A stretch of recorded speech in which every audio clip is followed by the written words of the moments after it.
It sounds like a 747. I'm not saying this is always the case, but there's always that chance that it could be a TR-3B. It could even, well, of course, there's a new model now. The old model has already been, is far outdated. They got the new Aurora, which is oh, I have it somewhere with the classification, but it's far more advanced. I mean, we're talking anywhere in the world in under 12 minutes. Okay, but okay, I'm assuming you're not an expert on military aircraft, but at the same time you rode in this vehicle. So can you describe anything about its capability in terms of, you know, in other words, could it, at that time, and we're talking, I don't know, what year? I know what you're talking about. We're talking, I mean, I rode those things off and on from 1999 until, you know, 2005. Okay. So, and I know what you're referring.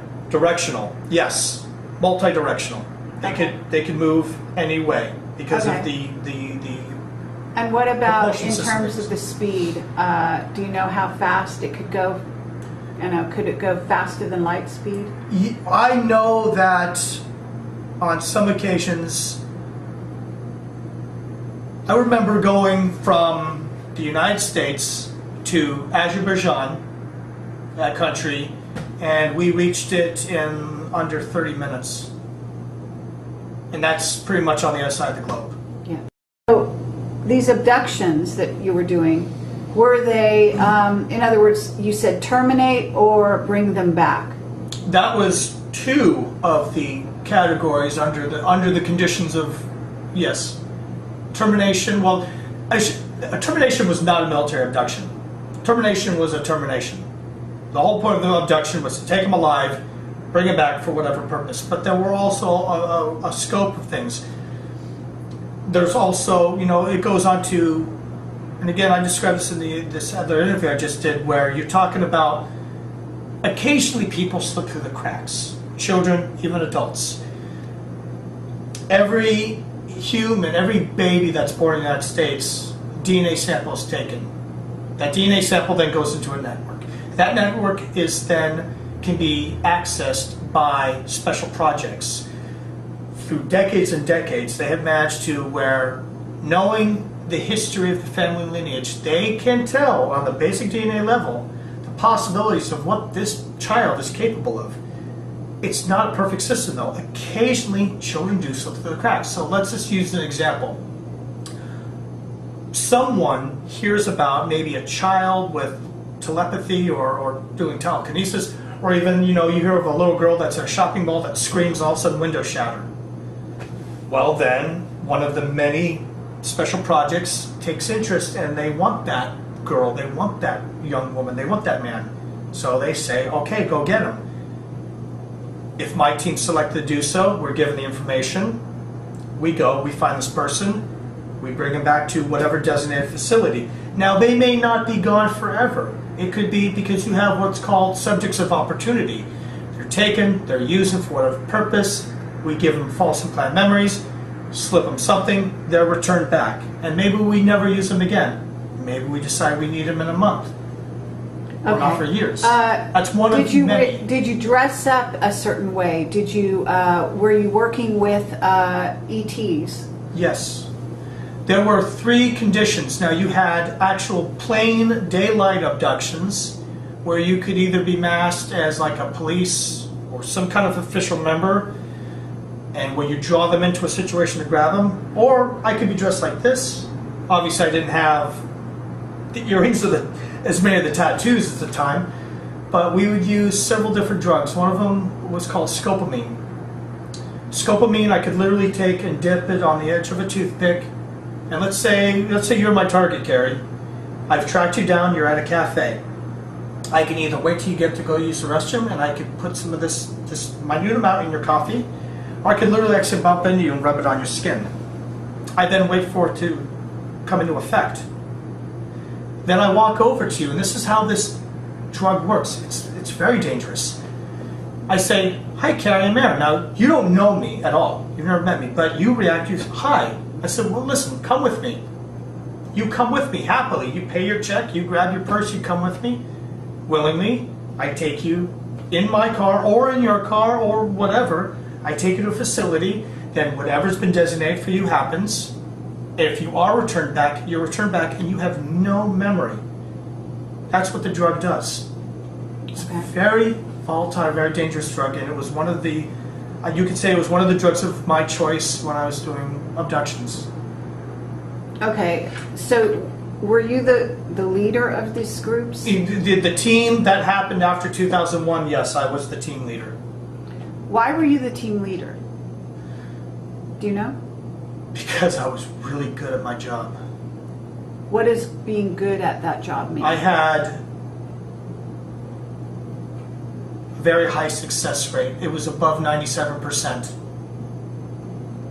Okay, and did you have you didn't have the earrings and the tattoo at that time? No, I didn't have the earrings. I didn't have the tattoos on my neck. I didn't have them on my hands, but I did have a lot on my arms. You were talking about uniform. I don't know if I sent you a picture of the uniform that I wore, and I actually have. I was able to obtain parts of my old uniform, one of my old uniforms, through some other means. Black gloves, full black turnout gear, flak vest, hood, goggles, whole 9 yards. We weren't allowed to wear watches. You weren't allowed to wear anything that would separate you. Even no markations, no American flag, no U.S. Coast Guard, no nothing. When I was actually on facility at Pro-C, we did have a certain symbol that we wore, which was the Seagate symbol. But so we were completely black. We were of non-denomination. I did have 2 females on my team. When they were suited up, you couldn't even tell that they were women. Okay, but you can't take somebody and rub them with this drug in being suited up like that, right? No, that in that uniform was strictly night operations. That was done for night ops. Okay, and what is a night op? A night op would be, well, let's use this place for example. You're here, you're at home, you're asleep, and the moment of opportunity, we've received the green light. So if this place had an alarm system, we would obviously disable it. I would have, and for this kind of operation, I'd probably only bring maybe a couple more people, maybe 2 or 3 other people on my team. We would have some come up the balcony this way. We would have, and then come up through the front entrance. We would go into where you were asleep. We would shoot a cocktail into you, which would be a combination of either scopolamine, GBH, LSD, or BZ, or one of, and there's reasons for that. If we wanted to make it appear that was an alien abduction, to create a hallucinogenic effect. And then we would carry you out. We would lock everything up, take you to the vehicle, the craft, and then we'd be gone. What about the neighbors and dogs and things like that? Oh, we weren't concerned with that. Why? Because we could get in and get out without them noticing. Okay. Complete in and out without any sound. You know, even being able to, you know, you're talking about even picking a lock at night. Dogs will even sleep through that. I mean, you can be that quiet. Okay, so you were going on these operations that you were calling my labs, military abductions, and you said you're working with ETs. Which Grays. ETs? Grays? Grays. Okay, and do you recall this, or no? is I do recall some of this. These are things that I had a little bit difficulty coming to terms with, or even accepting, no more than a couple years ago. And again, and a lot of this, okay, a lot of these memories were reconfirmed when I was called back to duty in 2008, when I still didn't know who I was, and all of a sudden I've got these military personnel who are taking me to Camp Pendleton, where I'm meeting with this general, and he literally opens up what he had of a dossier of me, and they're showing operations, they're showing images, they're showing things that I was a part of. They showed me that on my NSA file it says, Petty Officer, 2nd Class Aaron E. Mccollum, serial number 13-038957, killed in action 1999. So according to whoever doesn't need to know about me, I technically have died in action at some point in 1999. But you're still running around town with this name and so on and so forth.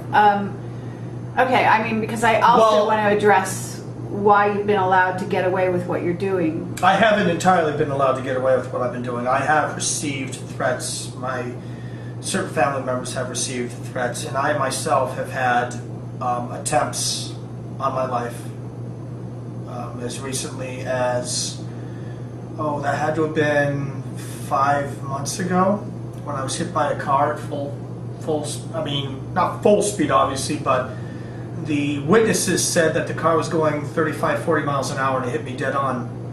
And were you in a car at the time it hit you? No, I was walking. It hit me straight on. I was going across a crosswalk where the light was go for me, and the car peeled around the corner and then came up, and it just happened so fast, and I flew over the car, hit the ground. I blacked out. I woke up in the ER, and with many times before, the doctor sat there and said, I have no idea how you don't have any broken bones. You don't have any stitches. I didn't even have really any bruises. I pretty much walked away from it. They took me because they didn't know who I was, and it was, standard procedure, obviously. The ambulance shows up, they put me in the neck brace. I do remember telling them, no, I'm fine. They're like, no, please. So I'm just like, okay, I'll let you guys go along with this. Did you question at any point what you were doing? No. You don't question when you're grown up to never question. You just do. You just act. You see, people like Duncan, myself, and even another former teammate, Axe, I'll refer to her as that. You're raised and you're conditioned through even electroshock therapy of splitting the ultras where now, of course, if you do an operation in an ulcer, which I did many that obviously I don't remember, but I know because of missing time, you're robotic. But even in the person that you see now that actively did black operations, you don't question, you don't feel anything. You're not allowed to. And if you do, well, you better not show it, because then you're going to get reprogrammed. I've been able to get in contact, I was in contact with a number of people that were on my team. And after contact was made, suddenly these people disappeared. Or I would go from trying to get information out of them because they maybe remember a little bit more than me, and then the next day contacted me and they're going, I don't know who you are, please stop contacting me. Okay, yeah. So I have been completely, they've completely taken me out. Now you said, how am I able to survive of all that? That's a whole nother story we could get into another time, but let's just say that I had a guy show up when I was living in Phoenix. He knew everything about me.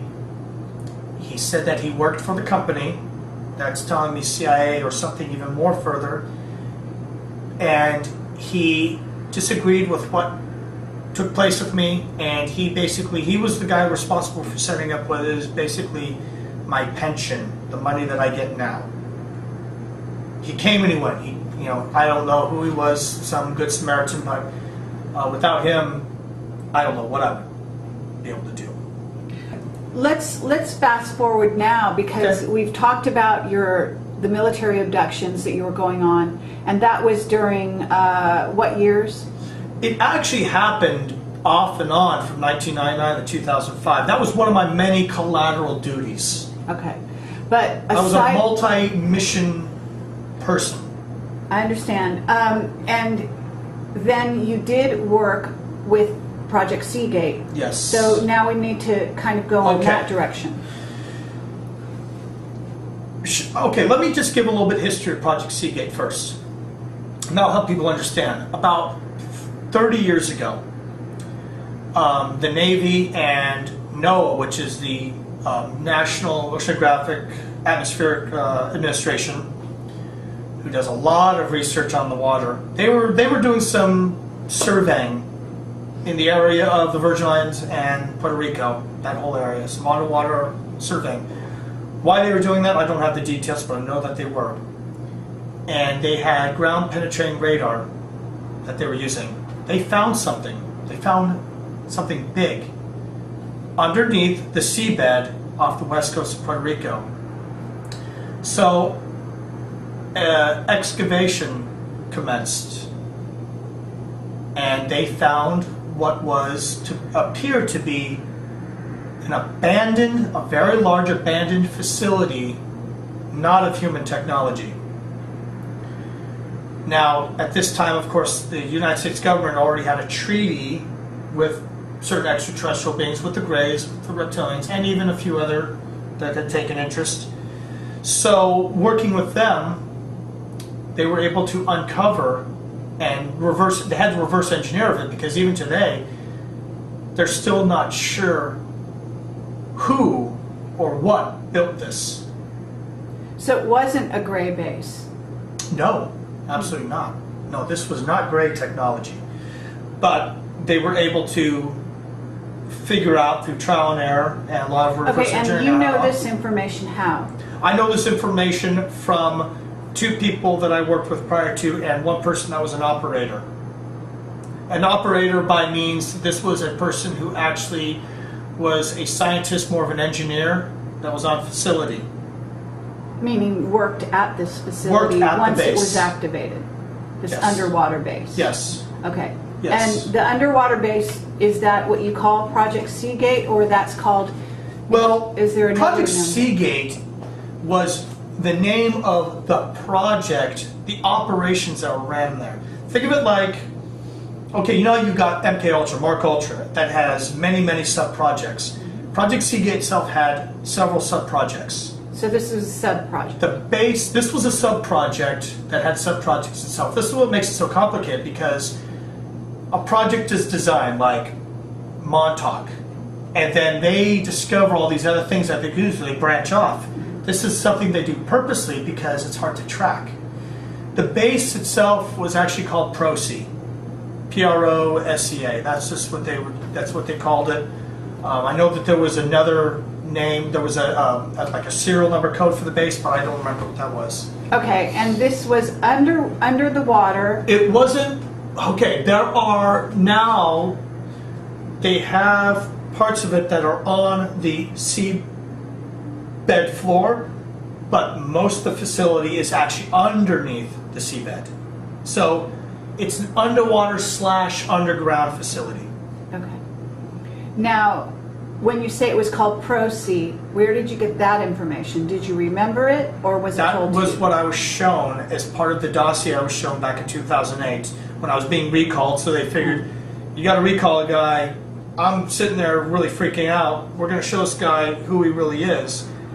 Did you have no memory when you were freaking out at that point, or did you have some? I had what I only thought were hysterical hallucinations. I really thought this is why, which I haven't talked about this much, but you know, I made an attempt to kill myself in 2006 because I just had it. I'd had it with not sleeping, with waking up, with these night terrors, screaming, sweats, flashbacks, coming in and out of consciousness, waking up in one city, or you know, showing up in a different city. It was chaos. My life was chaos. How many altars do you think you have, or do you know? I'll tell you what I've been told, and I'll tell you what it's been actually factually logged. I have actual witnesses, and several more whistleblowers that have talked on Project Camelot, and others have done other people that I worked with in the past. I've had about 12 separate altars that were witnessed. What I was told, is that I have somewhere in the number of 36 separate altars. But I haven't been able to get enough substantial evidence, but I have substantial evidence on 12. You're going into this base. What was happening at the base, and how were you involved? Okay. Here's where things get a little interesting. The base had like I said, had sub-projects. One of the sub-projects, which was part of what is known as the Omega program. And the Omega program does a multitude of things. It creates soulless beings, so I'm talking about cloning humans that do not have a consciousness. They are basically a host. They are a shell that can be used to put the consciousness of another person in there. That's used for And this is the same Omega project that was documented on the Heather material? Yes. Okay, and you've connected with Ben. So I've connected with Ben, and you could say I've connected with Heather via Ben. Okay. That's a whole nother interesting thing, because Heather has a direct connection to Project Seagate that I had No idea about. Okay. And we want to talk about that. So at Sure. some point, we're going to diverge to talk about that in a Okay. little more depth. But at this point, let's answer this question so far as to what was going on there and what was your involvement. Okay. So the Omega project, which the Omega is again a classification for genetically engineered beings. The one that Dr. Deagle was on was with the Human Jackal program. Okay, and that was basically a super soldier program where they were combining human and jackal DNA, which jackal pound for pound are one of the strongest animals. Project Seagate adopted an aquatic side of it, where they were combining human and dolphin DNA to create, you could say, an aquatic type super soldier who had the abilities of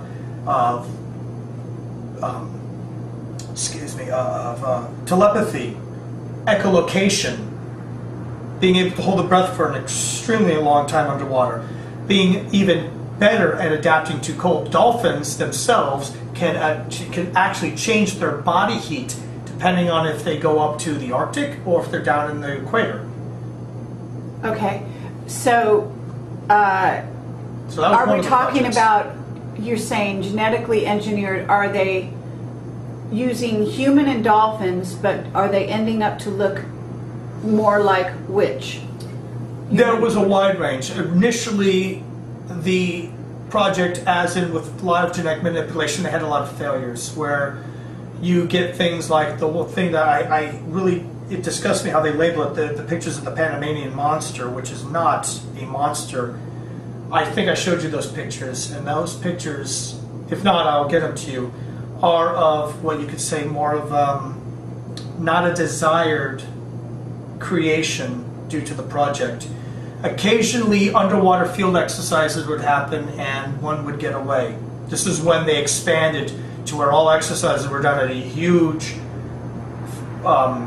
sea pool, is what they call it, that's actually in the bay, so that they weren't actually out in the open. They were more in an enclosure. But are they looking human? Well, they do two models. They do a model that looks closer to dolphin, right, and they have a model that's much more closer to human. Yeah. Okay. And what was your involvement? My involvement with that was several reasons. One, I worked with the actual full-blooded dolphins because part of the program was I was selected in a very small group of people, part of the Super Soldier program, to learn certain traits that dolphins could do. One of them, which I think I talked about in the first interview, was echolocation synchronicity. What does that mean? That means that basically it means that the dolphins, which were more or less the instructors, were teaching humans how to do echolocation. This is not fantasy. This is something that really happens. In fact, it can happen in normal state. There's a 5-year-old blind boy who just made it on the news a couple weeks ago, who his mother was taking him out with dolphins, and the dolphins taught him how to echolocate. Now this boy doesn't need a cane. He walks around and he does echolocation all the time. Okay, but echolocation is what? Is Echolocation is, you could say, biological radar. They put out a frequency, it bounces off an object, it comes back, and therefore they can measure how big it is and how far away it is. It's what sonar is. Okay. All right, so you're saying you worked with dolphins to do what? To learn how to do echolocation, and as well, I also was one of the... All right, let's get into the real bread and butter of Project Seagate then. Now, there was an alien side of things that were done. We can talk about that later. There was the super soldier aquatic program with the dolphin-human hybrids, but then there was the real thing. The real aim of Project Seagate was that there's a portal. Okay. It is a portal that can be used. It was such a unique portal that, as far as I've been told, it's the only one on the planet. At least it's the only active one on the planet, as far as I know, because I don't recall being to any other ones. This portal can be used for interdimensional travel, off-planet travel, and under the right conditions, when it's set up right, can be used for time travel. Okay, okay. Now, you're asking, I know, and I'm getting that, sorry. What was my role? The team that I was with, which was called the Sentinels, which was a team of very highly trained people that had abilities to adjust to water in certain ways, because the portal is actually underwater. Now, these Seagates that are located in other places also are underwater. What they had to do initially, about 20 years ago, they had sent some people through, but they weren't returning. And they had everything set up right. To talk about I have a schematic, but to talk about the science behind it, I don't really know. I know that, there was a certain room that was called the dome room, which was the room for creating the coordinates. They had these remote viewers that had another role playing it. They sent drones through the portal, and the drones had, through taking pictures, had discovered that the people on their side had died, sometimes violently. It was not because of a malevolent race. We're not the only planet that has water. But water on different planets has different characteristics, different chemical breakdown, different chemical makeup. So what they started doing was they had these drones that were bringing in samples of this water, and now what they have there, which they've had there for, it was there when I was already there, they had what was called the acclimation room, where you had tanks of water. This is why it'd be good at some point for you to interview Axe, my counterpart, because Axe was part of all of this, and she will give further in depth on some things. The water was of different characteristics, and they would place dolphins and sometimes humans, not the desired dolphins, maybe rejects or humans that were my labs, into this water, see how they would react. People like me, people like Axe, they found were kind of anomalies. We could acclimate to any water. So let's just get to the point. Myself, Axe, and a few others were used to jump through this for more high priority missions. Okay, missions going to what? Other dimensions? Going time traveling elsewhere in the solar system? Yes, universe? going to part of this facility was also worked in correlation with the naval galactic fleet, and even Space Command. The Space Command, which there's a lot of people involved in Space Command. I think the last I heard there was about 600,000 humans, Earth humans, that are part of Space Command, that all have that are part of Majestic and Cosmic. Okay, well, last you heard from, how did you hear that information? I heard that from, actually, it was, it's someone that you know. I heard it in a recent interview. I can't remember the name of the person. It'll come to me, maybe even after the interview, I figure, but there's someone, one of your whistleblowers, had mentioned this sometime about a year ago. Okay, well, it might be the Han Solo individual that we haven't even released the interview yet, but I don't quite know. Maybe that was related to you by one of the other people. It might, I know it was related through that means, but that's a year old information. Okay, so you were used to time travel and go on operations where? All over the place. And this is why. Okay, one of the reasons why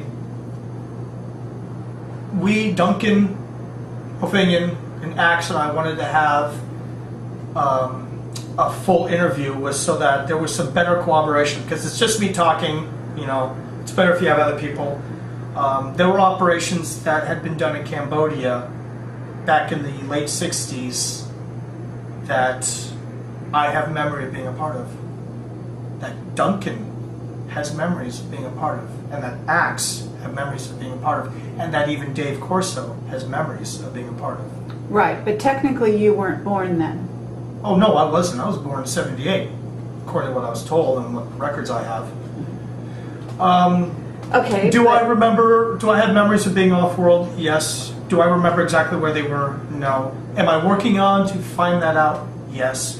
But it takes time. I'm actually working on what's kind of known as a metaphysical psychic detox, something that was developed specifically for me, which has been opening up a lot of memories and a lot of other unique things. My abilities, I want to say, my special relationship with water has been increasing. Everything from someone watching me, someone that you've met, watching me put my hand over a pot of water and a bolt of, like, I don't want to say a bolt, but it was definitely like about an inch away and a thing of electricity shot into my hand. Another incident where I was in an alternate state, or again, another one of your whistleblowers witnessed, where I had my hand in a bowl of water and this dark matter came out, and then suddenly Duncan is not under this attack that he was under. Carrie, I've had since the first time you and I spoke, I've had so many things come to surface that, I mean, God, we could sit here for 8 hours and maybe get some of it. If you could sum it up, what is the military doing down there? What's the purpose? Okay, 3 main things. 1, the Dolphin human hybrid program, where they're still creating, they're still developing, they're still coming up with advancements because, and make no mistake, they're building an army, and they're of ones that look more dolphin and ones that look more human.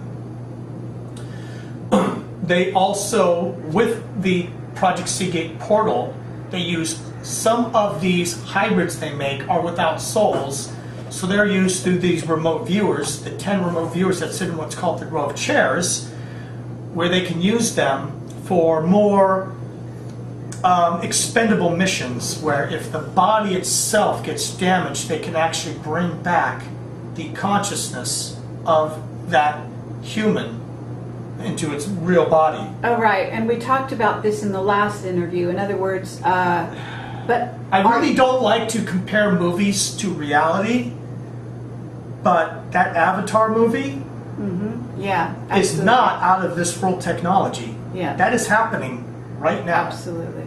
Yeah, absolutely. And it's not just Project Seagate. There are other sub-projects that are using the same technology, just for different purposes. Right. The base is also, there's a section of Pro-C that is ran and operated by Greys and Reptilian, and not just them, but a few other races as well that have, you could say, decided to jump on the team.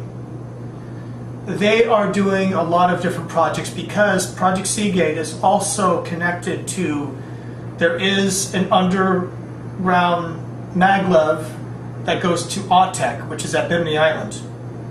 There is also 2 small satellite entrances. They call them satellite entrances. They're small, like hubs. One that's located in St. Croix off of what's called Rainbow Beach, and another one in Water Island in St. Thomas. That actually relates to part of what Duncan was part of back in 2003, 2004. But what a lot of people don't know, and it's only been mentioned on a few occasions, is there's actually a total of 12 underground bases in the Caribbean. But only 2 of them are ran and where humans are allowed. The other 10 are strictly all-exclusive extraterrestrials. Okay, what about the one off of Catalina? Are you familiar with that? Yes, I am. Do you think you've been in it? You know, I've been to Catalina. I remember being to Catalina when I was a kid. In fact, I recently found out from my sister that she and my brother, when they were, I think, in junior high, so what's that, like 12, 13, they both were shipped off at separate times to Houston for space camp. But they don't really remember space camp. When I got to that age, I was shipped off to Catalina Island for some kind of marine biology scuba camp thing. That was like the equivalent of space camp, but for that. I remember going to Catalina, but I don't remember what took place or leaving. Okay. But I do know that there is, because a lot of USO, underwater, or unidentified submersible objects, are seen off the Catalina. But here's another thing that people may not be aware of that see this. Puerto Rico is one of the major hotspots for UFO and USO sightings in the world. 95% of these sightings that get reported never make it to the media. Because Puerto Rico, off of Puerto Rico, and that whole area in the Caribbean, you're talking 12 underground facilities, and only 2 are ran by the United States, OTEC and ProSea. Okay. And the other ones are run by off-world various off-world ETs. beings. Not all. They're not all gray and reptilian. There's various ones. Several are benevolent. Okay. Well, what is? Describe one. Well, one is the Syrians. Okay. And what do they look like? The Syrians are kind of a bluish, a very kind of a light bluish look to them. But then there's other ones that have are more of a, it's like a bluish tannish color. They range from 5'4" to about my height, 6'2". They do have a wide range of hair. They're not like you see in these pictures where you have these pictures on the internet where every race is tall blondes. You know, oh, here's a picture of John, oh, he's tall blonde. Oh, he's Palladian, he's tall blonde. That's not the case at all. One of the other groups is a group that's not well known, that's Lyran. And then the other ones range from, there is one that's grays. Right. There's okay, but there's another one that's actually Arcturian. Okay, but are they humanoid? The ones you've seen? The ones I've seen are humanoid, as in bipedal humanoid, yes. But Arcturians aren't exactly humanoid, because they stay up on, they prefer to stay in kind of the 5th density, but they can move up densities. And okay, so you were exposed, I'm assuming, to these beings as well. On various occasions, yes. Okay. But it doesn't mean that I always worked with them, but you would see them. Specifically at the base that I was at, they had their own section that was, you know, people talk about majestic clearance and cosmic clearance. Well, the ETs don't care about, or you show up and say, well, I've got majestic clearance. So, they were working on a whole different scope of things that I only got to see part of it on a few times. And a lot of it was working with, a lot of it was with the ocean and with doing genetic modifications of certain sea life. Okay, but I guess I'm not clear on what you actually did. Okay, yeah, I know, because we got kind of off track. Let me just put it this way. My team, when things went wrong, and it was on the level of cosmic or majestic clearance, on the cosmic clearance level, we're talking, you know, space fleet level, whether it was someone needed to be terminated, more of a diplomatic issue had come around, someone needed to be taken, or a wide range of things that really fall under the black ops scope. My team was called to do that. Okay, but in the sea base you're talking about? Yeah, in the sea base. Okay, going on operations in this world? Not just this world. All over. Again, you know, I know this sounds really weird and it's really hard to, it's really hard for me to still explain. I'm able to explain it better now than if I had during the first interview because of things I've been working on. But, okay, think of it like when Project Pegasus was, you know, first activated, and people were found and used strictly that had the makeup to be able to travel from here to Mars. Now, that was done for a lot of reasons, for colonizing, for gathering samples, for just experimentation. Okay. But projects like that were also used for more of gain, more of sometimes on certain colonies a situation would happen and it needed to be taken care of, and they needed the properly trained people to take care of that situation, to terminate that person One memory I have, I don't know where it was at, but there was a group of 5 scientists, and these 5 scientists had decided to be non-compliant. And the order was to terminate them, and they are off-world. My team was sent to do so. Okay, when you say off-world, where off-world? I don't remember. Okay. I really don't. Listen, I get fragments of memories. Maybe in time things will come. This was another reason why I'm working closely with Axe on a lot of this, because Axe has memories of things that she was a part of that I wasn't necessarily part of, but we have right now compiled, which I have put away on a safe hard drive, probably about 1,000, at least 1,000 different correspondence, documents, and other things, pictures, that at some point I would like to get together, which will paint a better picture of what Project Seagate and what we actually did is all about. Were you leaving your body at all? No. Okay, I should say this wasn't part of the Omega project that used soulless beings. I physically went. Okay. And this wasn't like, I believe Andrew Psaggio says in Project Pegasus that they actually couldn't wear metal. In this case, we could wear all of our gear.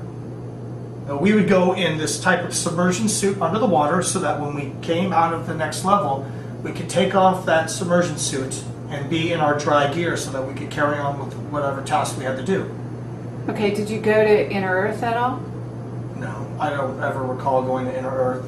But I did do an operation in Panama where we were guarding an entrance. There actually is an entrance in Panama to Middle Earth.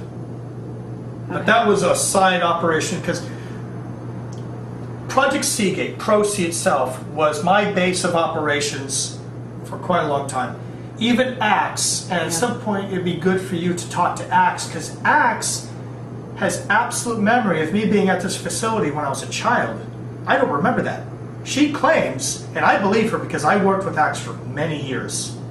Wasn't she like your runner? Was she like kind of like? Yes, her call sign, which I do remember, was called, and I want people to get this mistaken up with the movies, it was Sky Watcher. She was a remote viewer. She had the ability to go out of body. She didn't always travel with me. When I would do a jump, she would sit in what was called the chair, which I don't remember if I showed you a schematic of the chair, where you had a very powerful remote viewer who could do OBE, out of body experience, and she was like my astral reconnaissance. She was my watchful eyes, so that things could be recorded, and they actually were recorded through very highly advanced alien technology, so they would have record of what transpired. Because I didn't always go with a team, sometimes I'd go on solo missions. These memories that are coming back to you, did they come back to you and cause some kind of psychological breakdown at a certain point? Oh, yeah. At what year, do you know? When the memories were really coming and they were so vivid that I actually felt like I was it was reoccurring, that really started probably about the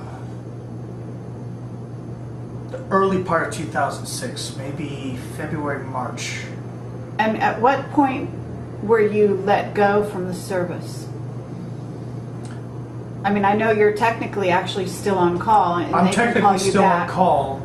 But it was December 22nd of 2005 when I found myself at the Portland, Oregon airport, not remembering even my own name. It even took me months to relearn how to write. I couldn't do basic math. They had done a complete... Here is the problem. That's something that Duncan, Elaney, Axe, and others are trying to work out. I'll try to be quick.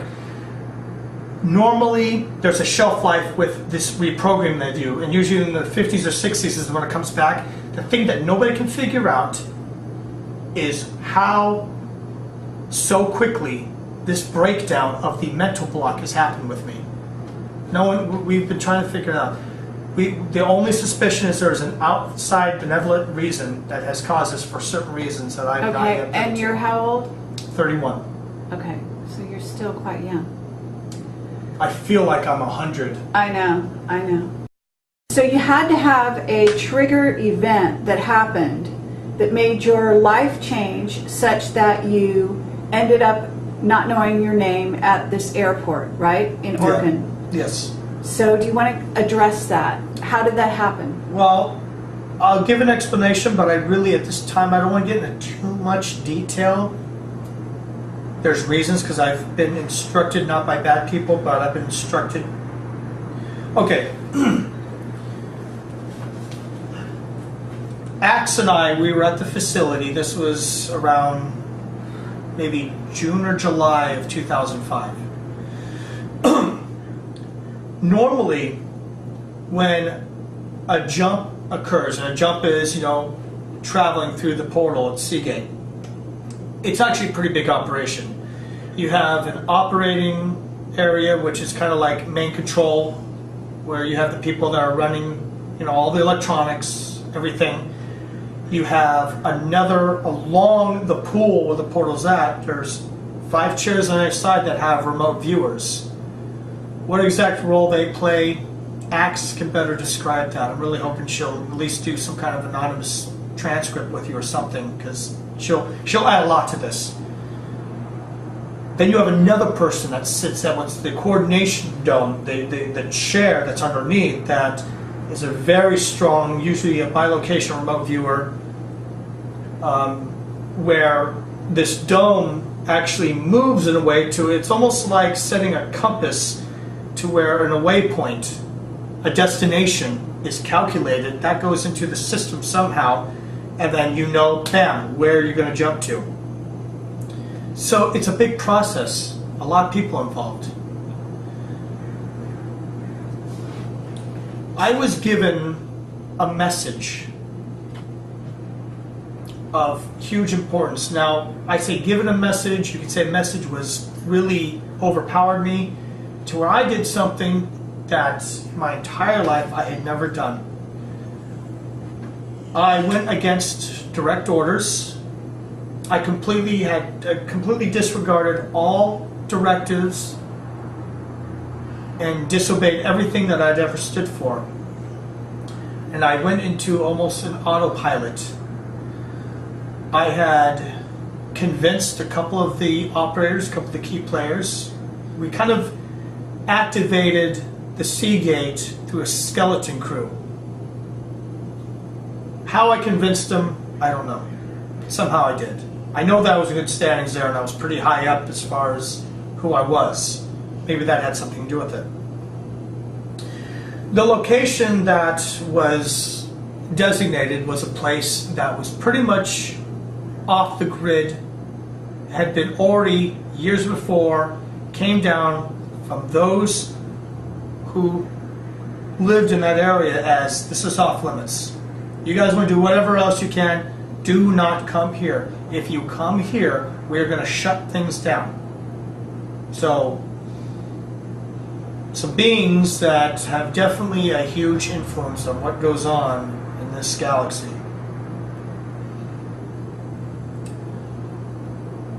I went there, something transpired. I was given something. This is the reason why, since 2006, up until just a month ago, I have around 103 separate instances of missing time. Some where I've come back with permanent marks, burn marks. Other ones where I've come back with other things that have occurred, where I've had some very reliable, absolute people confirm what took place. There's information that's in here, that was placed in here, that they're having difficulty getting out because they want it. You mean the government? Yeah. It's what's the reason why I've moved so much and I've had such a complicated life, because I can never know when I'm going to be going somewhere and I'm going to wake up on a park bench or somewhere where they just drop me off, because they don't just drop me off home, they'll just drop me off wherever.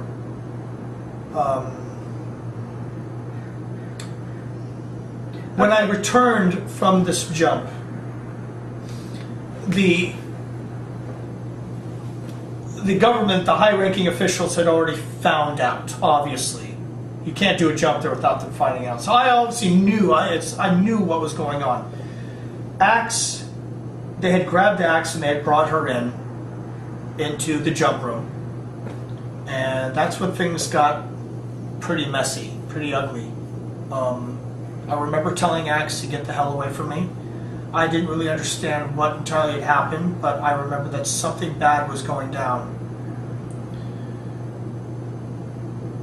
What happened to Axe after that, I don't know, because I didn't reunite with her. It was just through a miraculous chain of events at the Awaken Aware conference, where it was the first time I had had contact with her since 2005. But I believe that everything happens for a reason, anyways. Well, did you both recognize each other at that time, or did just one of you? We both did, like, right away. It was pretty emotional. And Duncan also recognized you, right isn't away. that right? Yeah. Yeah, and Dave. Okay, So let me just say this, so we can wrap this portion up, because there's a lot of details I'm purposely leaving out for reasons we explained off camera.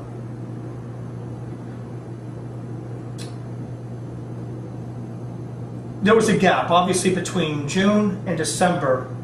I have zero memory of. I don't know what transpired between June and December 2005. I don't know what happened. But my first memory of this kind of second life, because really I've only been having constant memories besides missing time since December 27, 2005. They did what's called a full memory suppression. And how they do this, they have through psychotropic drugs, electroshock, and some other methods. There are parts of your brain that are not designed to hold memory. What they do is, through this process, is they shift all your memory from one side of the brain into the other. And then they can either leave that blank, or they can put in false implant memories. They decided to leave mine blank. They didn't want me to know anything, not even my own name. This process has a shelf life that is done on purpose. The shelf life, usually between the ages of 50 and 60, is when these men and women, the shelf life in the wall starts breaking down and memories start coming over quickly. Now, everybody in the projects, in these kind of projects, have basically, you could say it's a self-termination program. Just last year, 3 people that were in the project that actually Duncan knew, and I knew one of them. They're no longer with us because they had that breakdown. They couldn't take it. They self-terminated. They killed themselves. I'm getting to a point here with this, so just bear with me because this is kind of a rough subject. This is one of the reasons why I worked so closely with my dad, because that shelf life was breaking down with him now. This is why I'm trying to continue staying in contact with him. In 2006, and I remember it was in July of 2006, the floodgates were starting to open. This is what's strange. This is why it's kind of an anomaly, the fact I'm so young and this broke down. I believe that's from outside influence that are trying to work with me in some way. I'd had enough. And my self-termination program did kick in. Where I was living at was a place where no one knows that I was completely off the grid, and I went and I got a bottle of alcohol, and I had somehow gathered quite a collection of narcotics, heavy narcotics. I made my own cocktail and I ingested it. The next morning I wake up at this hospital with an IV in me, not remembering. And here's what the doctor told me. Now, where I was living again, let me say this again real quick. I was at a house that was kind of like a flop house that was in this, it was a gated community, but it was like a flop house. I don't know how I got there. I just went there through a chain of events. The doctor and a couple of nurses told me that I was carried into the hospital by a tall man who then in turn had what little clothes I had in bags in his car.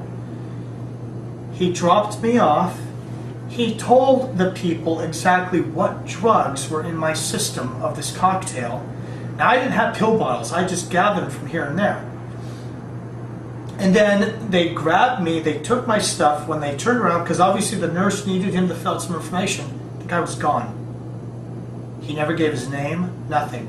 There's no way anybody could have known what I had in my system. The doctor told me I had enough narcotics in my system that I should have put an elephant down. And that was one of the many times I've had doctors say, I don't know how you're still alive. Some would say it's a guardian angel. Some could say maybe it was someone from the project who was watching over me out of concern. I have another theory that's a little more out of this world. But now I'm getting the impression that you're talking about possibly the very tall beings, the Anunnaki. I thought that first, but indeed that's not. Well, let's use Arcturian. Okay. I've only talked about this a couple times. I don't really talk about it because even I am by nature a soldier who needs tangible things. Even though I've seen a lot of out of this world and been off planet, seen some stuff, for this to happen to me now after being tossed to the wayside, it's hard for me to sometimes even accept. But I get information that's kind of downloaded to me, and I've been getting a lot of recent answers since I've started this detox, and so since I've been a lot of regaining. And a lot of information that's come to me has been revolved around the Arcturians. Okay. Still something that I'm working on closely with certain people, but I wasn't even going to be talking about this right now because it's something that's difficult because it's okay. one of the, I know it is. I'm in the why me phase right now. I understand. Why did this have to happen to me? You know, you put in a lifetime of work that you don't even choose. I didn't ask for any of this. This was chosen for me. And then this happens, and then that happens. Do I get aggravated? Yeah. Am I glad that my self-termination program was interfered with? Absolutely. Well, actually, I have to say that you had to have chosen all of this as a soul before you came into this body. I hear that for a so many purpose. times. I do hear that a lot. Okay. But at any rate, at some level, you seem to be just beginning to take up your mission on the light side, as I would call it. It's really just begun. Yeah. Yeah. I think really the grassroots with it was first contacting you. And then getting a lot of support from Duncan, from Dave, from Jordan Maxwell, from Miriam Delicato, from Axe, and actually quite a few others. My network right now with whistleblowers is pretty big. I mean, Dr. Deagle, Jeff Harvey, Ral Val, who is another person that you should definitely get in contact with. You know who she is. Uh-huh. Okay. But it really has just begun, and I've only yet to begin because there's so much more that I know that I'm here for into helping others. Okay. What I want to do now is go back to the Ben Heather situation. Oh, that was the other thing that we were going to talk about. Yes. And then we're going to have to wrap this up. We are, because we're already in tape 3. Yeah. I told you I had a lot to talk about. Yeah. Okay.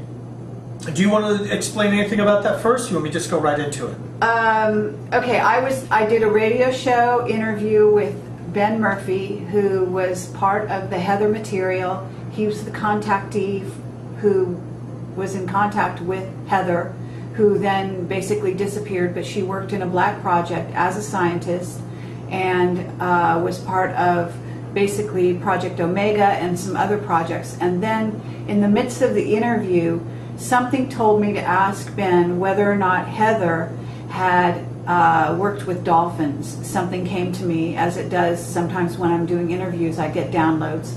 And sure enough, that triggered a whole memory sequence for Ben and also for Aaron.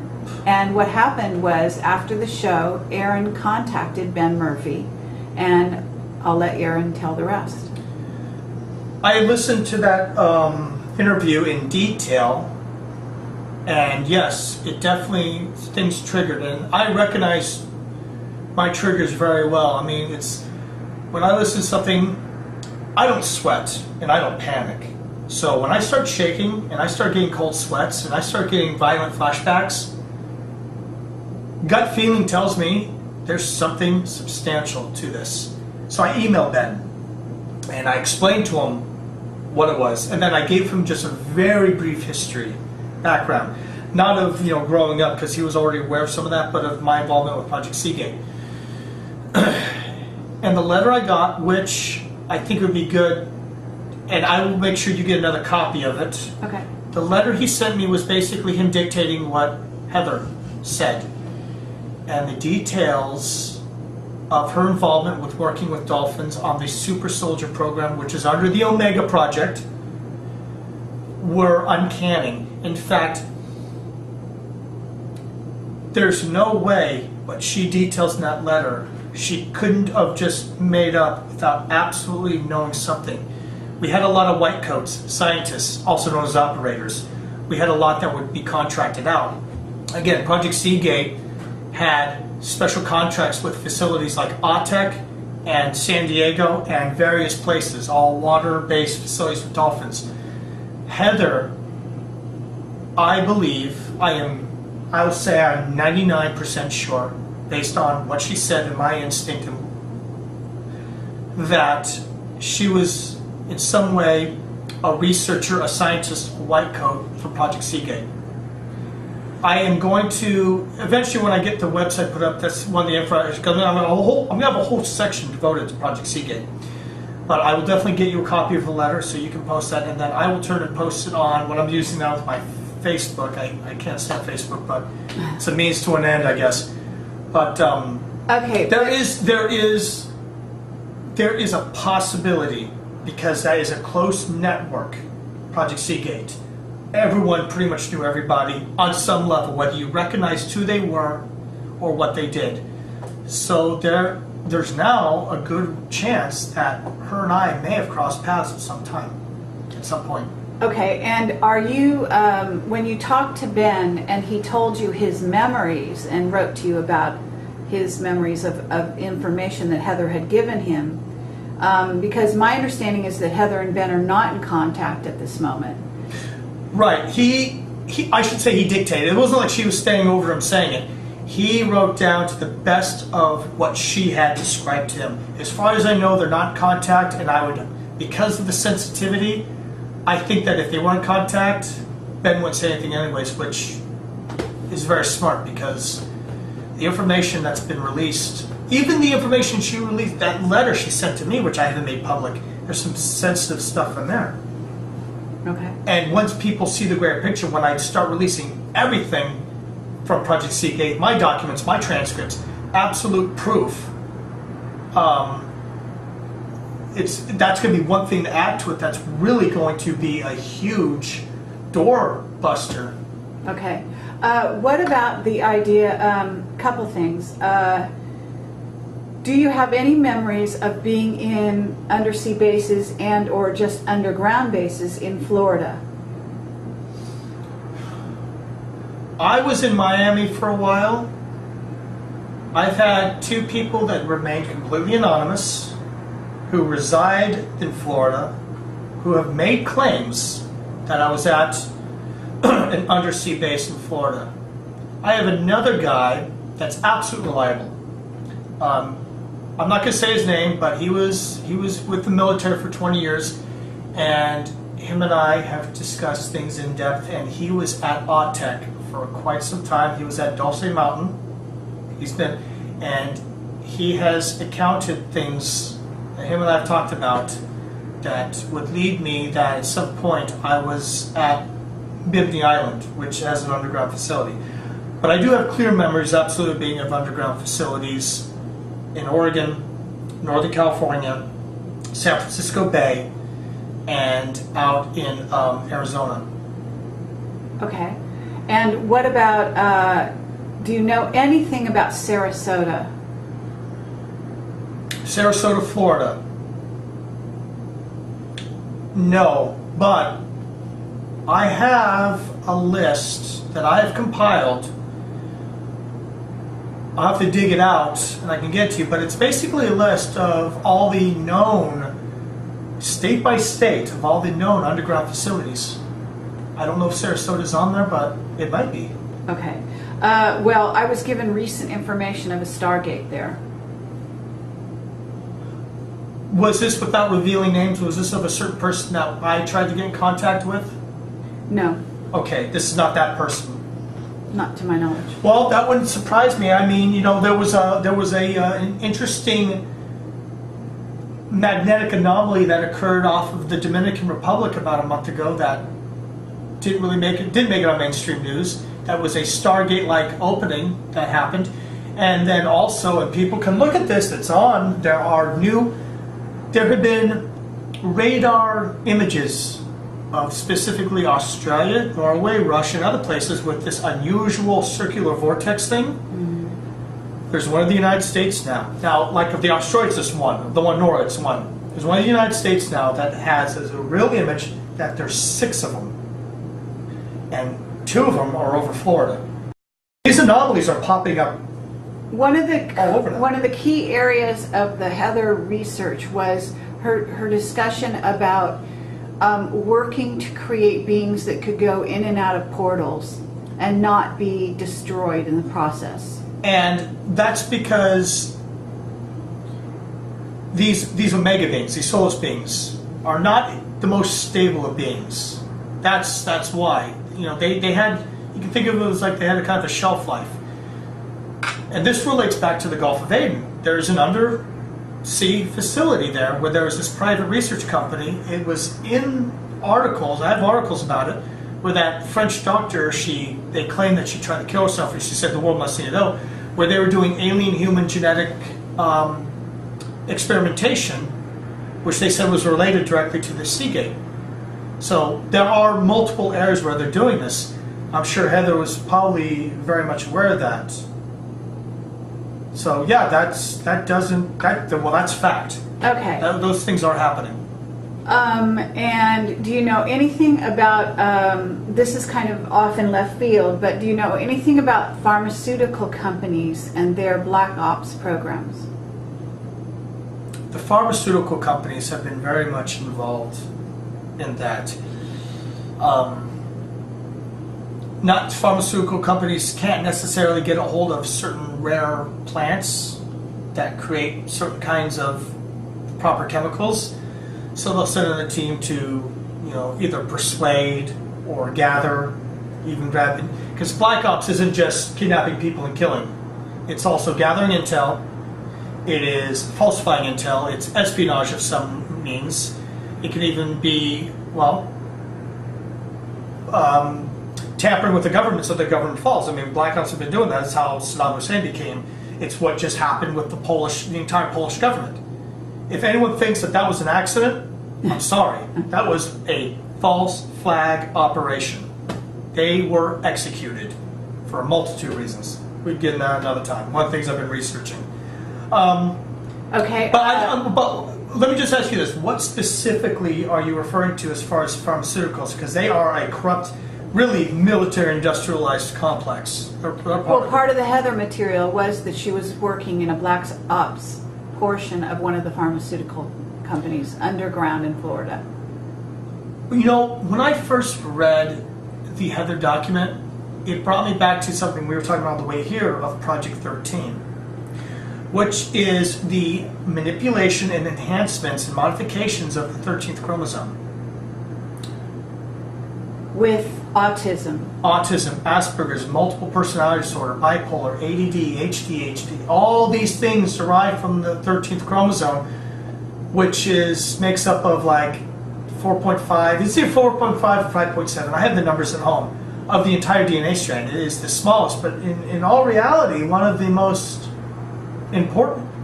Right, and you and I were talking about basically that a lot of autism is occurring right now around the globe, and that this is being manufactured by black ops programs. The pharmaceutical companies have a huge hand in it. And part of that is to create precogs, because autistic children have, not only are they extra, telepathic, but they are also able to have powers that have to do with seeing the future, and that was something, and that is an ongoing program, and the government is always using. And like I said, some of them are actually not necessarily carry the soul of a human. A lot of these autistic kids and some Asperger's are being born, and it is actually the soul, the energy, the life force of an extraterrestrial being. A lot of them being Syrian, actually. This is why autistic children work so well with dolphins, because they are on the same communication level. They are totally in sync. Mm-hmm.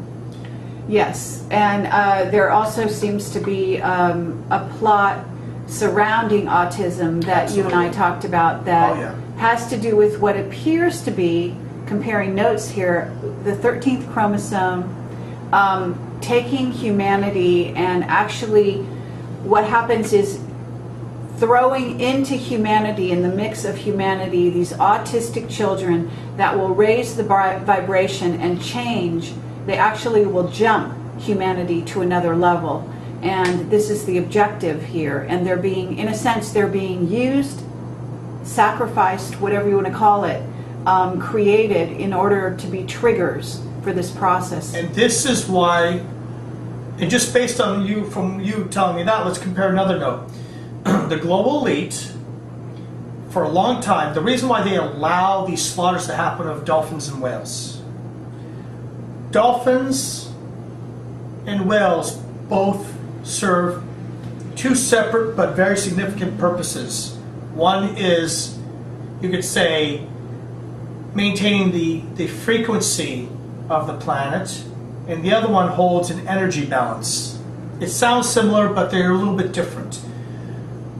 Whales hold like a kind of a frequency. They maintain a frequency. Dolphins maintain the energy balance. They have been allowed to be killed for so long because if their numbers get too large, it will actually cause a frequency shift within humans. So they've suppressed at that level. So them in turn doing this with autistic children and Asperger's children is because it's on their terms, not the terms of the dolphins and the whales, which are sentient beings that really came here from another world. Their history is quite a lot more than what. Isn't it possible, though, also that the sacrificed dolphin and whales, this is just, and now we're going into the world of conjecture, okay? Yes. So I will say that outright. But the idea is that you have soulless beings. If you have a dolphin or a whale that dies, if you capture their essence or their soul, then you can put that into one of those beings and have an ongoing consciousness. Yes, you could. You could. In fact, sometimes that actually occurs naturally. And that's where you get these autistic children that actually, and I say Syrian, but I'm talking more of the soul of a dolphin, which is really the soul of a Syrian. This is something that, again, like you said, this could be a whole nother topic. This could be a whole nother interview. Of me knowing the history of dolphins and why we worked with them at Pro-C, and I could do 2 hours on just that. But what I'm getting at is, it happens naturally. It is, and it's happening more and more and more. In fact, in Cirrus, in the origin of where dolphins come, there's been this wave of Cirrus, of souls from there that are on that energy level of dolphins that have been coming here and embodying into humans. There's a little known species that are called the Nomos. I'm not sure if you're aware of them. You are. I should have figured. No, I just think that I've heard of them. The Nomos have had a big play. The Nomos prefer, they are kind of an energy type being that prefer taking the bodies of humans and dolphins that are from Sirius B. And the Dogon tribe of Western Sahara, they've known about this for thousands of years. Okay. All right, so let's wrap this up because it has been going on a while, even though it's tantalizing to keep going for hours and hours. But so that we can basically tie this up in sort of a cohesive way, what is it that you want to say here? Because you're basically on a quest of some kind to discover who it is you are, and at the same time to reveal what the government, what the black projects have been doing, and what they're all about. Is there anything that you can say in terms of the future of the planet going forward to 2012 and beyond, that the purpose behind some of these programs might begin to reveal? And if it's still something that you're, investigating, then by all means say that. But okay, it's a work in process. Unfortunately, I do consider myself, like others said, that I'm so young, because that just means I have so much more ahead to look into. I'm still on this mission to reveal the totality of who I am and why I became this way, why I was chosen, and why the outside influences, malevolent and benevolent, are at this. I'm in this tug of war. I get pulled from side to side. A few whistleblowers have said it really well, and I say it too. In order for us to really get things more exposed, more people that were part of these projects need to come forward, men and women. Yes, the danger's out there, but strength is truly in numbers. I want people also to understand that a lot of the information I share is, I guess, scary, a little out of this world, but it's not by any means to invoke fear. It's to educate, because education and knowledge is infectious, and it can be infectious in a good way. Once that knowledge expands out, you never know. This interview right now, it may not hit anybody, but if one person watches it and it causes one little trigger and they realize, oh my gosh, these visions I had are real, then I've in turn helped someone else, which in turn helps build the collective consciousness. So let me just say this real quick. And Alex Collier says this too, so I'm not the only one. To sit around in your chair and pray to God and say, God, please help civilization, we need help, that's not the way you do it. Until enough people on this planet show that they are wanting the truth exposed, that they're wanting enlightenment, that they're wanting to have this be the world that it was at one time, the collective consciousness needs to be built. Once that happens, yes, we have friends that are up in space that will come down and work with us. They're not going to help us. They're not going to come here and rescue us. It is up to us. So I will continue to research, I will continue to expose, I will continue to work on myself, which will in turn help expose more, and keep working with all the other whistleblowers that I'm connected with, and with Project Camelot, because that doesn't just benefit me, and it is healing. This is a healing process, but it also helps others, which is a healing process as well. Okay, and one last question, which is, why do you think that they've left you alone at this point?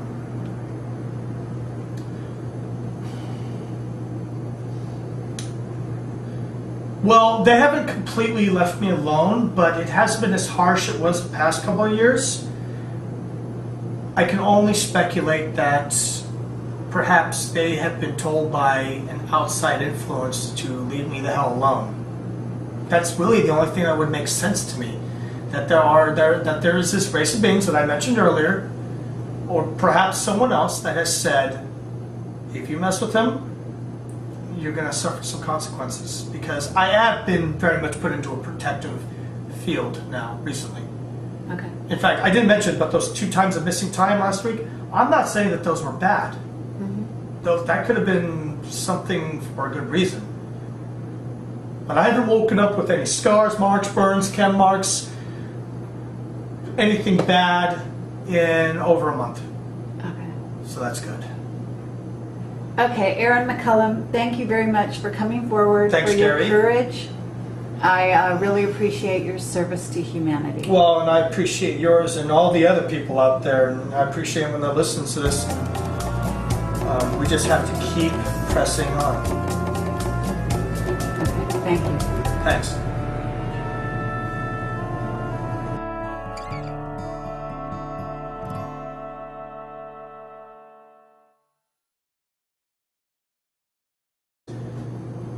You don't question, you don't feel anything. You're not allowed to. And if you do, well, you better not show up, because then you're going to get reprogrammed. I've been able to get in contact, well, I was in contact with a number of people that were on my team. And after contact was made, suddenly these people disappeared. Or I would go from trying to get information out of them because they maybe remember a little bit more than me, and then the next day contacted me and they're going, I don't know who you are, please stop contacting me. Okay, yeah. So I have been completely, they've completely taken me out. Now you said, how am I able to survive of all that? That's a whole nother story we could get into another time, but let's just say that I had a guy show up when I was living in Phoenix. He knew everything about me. He said that he worked for the company that's telling me CIA or something even more further, and he disagreed with what took place with me, and he was the guy responsible for setting up what is basically my pension, the money that I get now. He came and he went. I don't know who he was, some good Samaritan, but without him, I don't know what I would be able to do. Let's fast forward now, because Okay. we've talked about the military abductions that you were going on, and that was during what years? It actually happened off and on from 1999 to 2005. That was one of my many collateral duties. Okay, but I was a multi-mission person. I understand. And then you did work with Project Seagate. Yes. So now we need to kind of go in Okay. that direction. Okay, let me just give a little bit of history of Project Seagate first. And that'll help people understand. About 30 years ago, the Navy and NOAA, which is the National Oceanographic Atmospheric Administration, who does a lot of research on the water, they were doing some surveying in the area of the Virgin Islands and Puerto Rico, that whole area, some underwater surveying. Why they were doing that, I don't have the details, but I know that they were. And they had ground penetrating radar that they were using. They found something. They found something big underneath the seabed off the west coast of Puerto Rico. So excavation commenced, and they found what was to appear to be a very large abandoned facility, not of human technology. Now, at this picture of the uniform that I wore, and I was able to obtain parts of my old uniform, one of my old uniforms, through some other means. Black gloves, full black turnout gear, flag vest, hood, goggles, whole 9 yards. We weren't allowed to wear watches. You weren't allowed to wear anything that would separate you, even no markations, no American flag, no U.S. Coast Guard, nothing. When I was actually on facility at Pro-Sea, we did have a certain symbol that we wore, which was the Seagate symbol. But so we were completely black. We were of non-denomination. I did have 2 females on my team. When they were suited up, you couldn't even tell that they were women. Okay, but you can't take somebody and rub them with this drug in being suited up like that, right? No, in that uniform was strictly night operations. That was done for night ops. Okay, and what is a night op? A night op would be, well, let's use this place for example. You're here, you're at home, you're asleep, and the moment of opportunity, we've received the green light. So if this place had an alarm system, we would obviously disable it.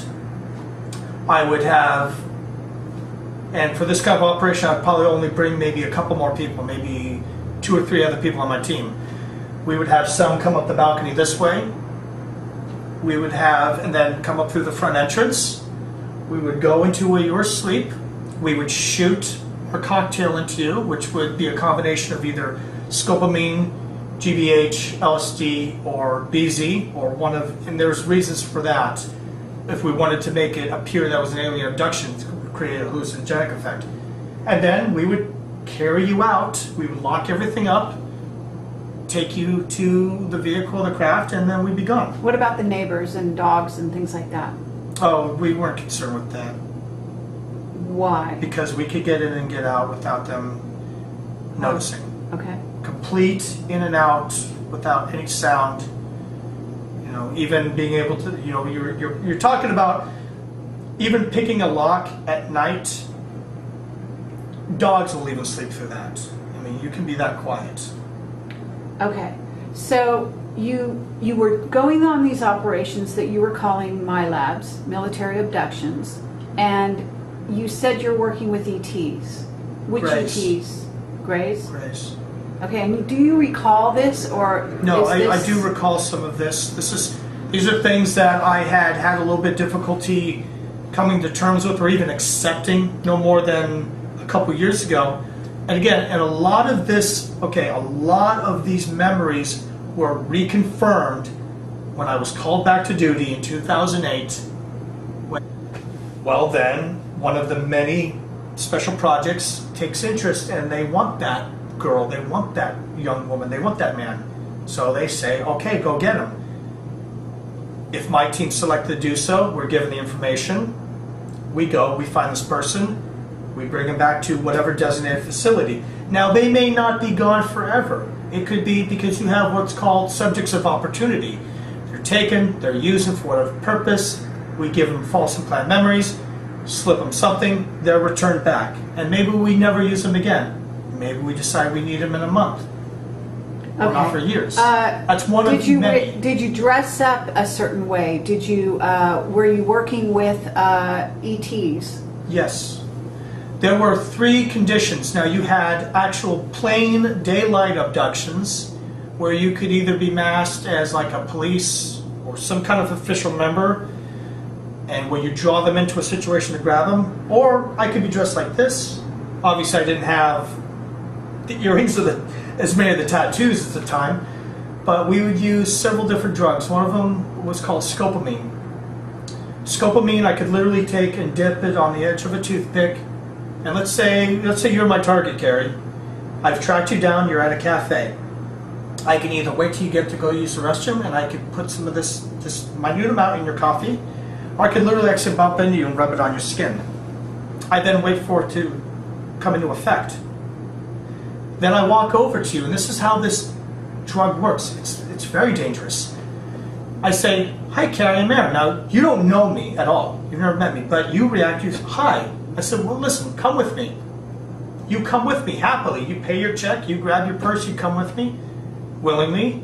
I take you in my car or in your car or whatever. I take you to a facility. Then whatever's been designated for you happens. If you are returned back, you're returned back and you have no memory.